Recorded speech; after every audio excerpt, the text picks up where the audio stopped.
കുറച്ച് ദിവസങ്ങൾക്ക് മുമ്പ് ഇതേ ചാനലിൽ കൂടെ ഞാനൊരു ചോദ്യം ചോദിച്ചിട്ടുണ്ടായിരുന്നു. വയറ്റിൽ നിന്ന് പോകുന്ന ടെസ്റ്റ് ചെയ്യുവാൻ നമ്മുടെ നാട്ടിൽ നിറയെ ലാബുകൾ ഉള്ളപ്പോൾ വയറ്റിലേക്ക് പോകുന്ന ഭക്ഷ്യപദാർത്ഥങ്ങളോ മരുന്നുകളോ ചെക്ക് ചെയ്യാൻ നിങ്ങൾക്കോ എനിക്കോ സ്വാതന്ത്ര്യമുണ്ടോ എന്ന് ചോദിച്ചുകൊണ്ട് ചെയ്തൊരു വീഡിയോ. വളരെ കുറച്ച് ആൾക്കാർ മാത്രമാണ് അത് കണ്ടതും ഷെയർ ചെയ്യപ്പെട്ടതും. അവരെ സംബന്ധിച്ചിടത്തോളം അതൊന്നും വലിയ വാർത്തയല്ല, അല്ലെങ്കിൽ അതിൽ ഇടപെടേണ്ട ആവശ്യമേ ഇല്ല. കാരണം അവരുടെ പ്രശ്നങ്ങൾ ബിഗ് ബോസിൽ നിന്ന് ആര് ഔട്ടാകുന്നു, ആരൊക്കെ തുണിയഴിച്ചാടുന്നു, ആരുടെയൊക്കെ രാഷ്ട്രീയ പ്രശ്നങ്ങൾ കേൾക്കണം, ഇതൊക്കെയാണ്. പക്ഷേ സ്വന്തം വയറ്റിലേക്ക് പോകുന്ന മാരക വിഷങ്ങൾ, കൊടിയ വിഷങ്ങൾ, സ്ലോ പോയിസൺ ആണെന്നറിയാത്ത പാവം മനുഷ്യരാണ് നിങ്ങളും ഞാനുമൊക്കെ. ഇന്നത്തെ ഒരു പ്രമുഖ പത്രത്തിന്റെ വാർത്ത ഞാനൊന്ന് വായിക്കാം. ഭക്ഷ്യവസ്തുക്കളിൽ നിരോധിച്ച നിറം കീടനാശിനി. തിരുവനന്തപുരം. സംസ്ഥാനത്ത് ഭക്ഷ്യവസ്തുക്കളിൽ നിരോധിച്ച നിറങ്ങളും കീടനാശിനികളും വ്യാപകം. ഭക്ഷ്യസുരക്ഷാ കമ്മീഷണറേറ്റ് 2024 ഏപ്രിൽ മുതൽ 2025 മാർച്ച് വരെ ശേഖരിച്ച സാമ്പിളുകളിൽ മാരകമായ അളവിൽ രാസവസ്തുക്കൾ കണ്ടെത്തിയാൽ കൃത്രിമ ഭക്ഷ്യനിറങ്ങൾ, കീടനാശിനികൾ, പ്രിസർവേറ്റീവുകൾ, മാലിന്യങ്ങൾ എന്നിവ കണ്ടെത്തിയിട്ടുണ്ട്. അനുവദനീയമായതിന്റെ 3500% കീടനാശിനി സാന്നിധ്യം കണ്ടെത്തിയ ഭക്ഷ്യവസ്തുക്കളുണ്ടെന്നാണ് ഞെട്ടിക്കുന്ന വിവരങ്ങൾ. 650-ലേറെ സാമ്പിളുകളാണ് ആകെ പരിശോധിച്ചത്. പനം ചക്കര, കരിമ്പ് ശർക്കര എന്നിവയിൽ നേരിയ സാന്നിധ്യം പോലും ഭക്ഷണത്തെ വിഷമാക്കുന്ന റോട്ട്മിൻ ബി എന്ന വ്യാവസായിക ആവശ്യങ്ങൾക്കുള്ള ഡൈ കണ്ടെത്തി. ശർക്കരയിൽ അർബുദത്തിന് കാരണമാകുന്ന അമരാന്ത് എന്ന രാസവസ്തു, റോസ്ബെറി, ബീഫ് ചില്ലി, ഉണക്കിയ പ്ലം എന്നിവയിലും ഓറഞ്ച് 2 എന്ന വസ്തു, ചുവന്ന പരിപ്പ്, നാരങ്ങ അച്ചാർ എന്നിവയിലും സുഡാൻ 134 എന്നിവ നാടൻ മുളകുപൊടി എന്നിവയിലും കണ്ടെത്തി.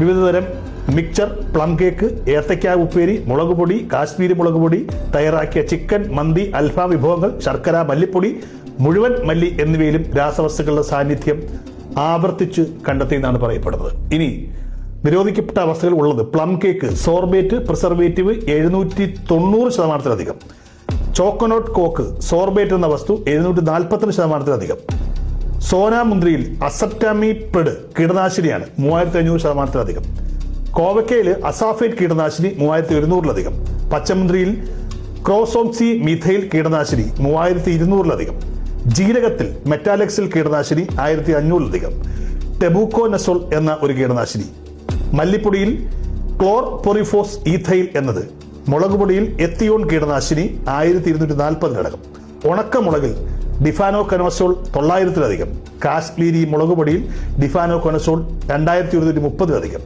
തുവരപ്പരിപ്പിൽ യൂറിക് ആസിഡ് 519-ലധികം.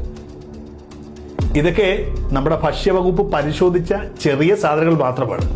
മറ്റൊന്നും പരിശോധിക്കാത്തതുകൊണ്ടാണ് അതിനകത്തുള്ള ഈ പറഞ്ഞ കീടനാശിനികളും വിഷങ്ങളും നമ്മൾ അറിയാത്തത്. അതായത് നിങ്ങളും ഞാനും കഴിക്കുന്ന ഹോട്ടൽ ഭക്ഷണങ്ങളായിക്കോട്ടെ, പലചരക്ക് സാധനങ്ങളായിക്കോട്ടെ, ഏതിലും അതിനധികം കീടനാശിനികളും വിഷങ്ങളുമാണ് ഓരോ ദിവസവും നമ്മൾ കഴിച്ചുകൊണ്ടിരിക്കുന്നത്. കേരളത്തിൽ ആശുപത്രികളിൽ പെരുകുകയാണ്. ഇനിയും നമുക്ക് RCCകൾ വേണമെന്ന് പറയുന്നു. നമുക്ക് ആശുപത്രികളാണോ ആവശ്യം? അവയെ നിയന്ത്രിക്കുന്ന മനുഷ്യന്റെ ആരോഗ്യമാണോ പ്രശ്നം? നമ്മളൊന്നും അതിനെക്കുറിച്ച് ചിന്തിക്കുന്നില്ല. ഇതൊന്നും ഒരു ചർച്ചയാക്കാൻ നമ്മൾ ഉദ്ദേശിക്കുന്നില്ല. ഈ ഒരു വീഡിയോ പോലും നിങ്ങളിൽ പലരും കണ്ടിട്ട് നമുക്കെന്ത് വേണം എന്ന് ചിന്തിച്ച് കളയുകയാണ്. Slow poisoning. നിങ്ങളും ഞാനും ഓരോ നിമിഷവും മരിച്ചുകൊണ്ടിരിക്കുകയാണ്. നമ്മുടെ കാരണം കൊണ്ടല്ല, അല്ലെങ്കിൽ പ്രകൃതിയുടെ കാരണം കൊണ്ടല്ല.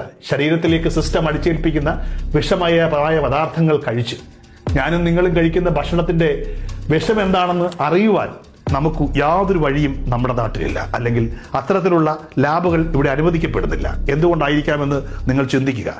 ഇതൊരു വലിയ ക്യാമ്പയിനായിട്ട് മാറണം.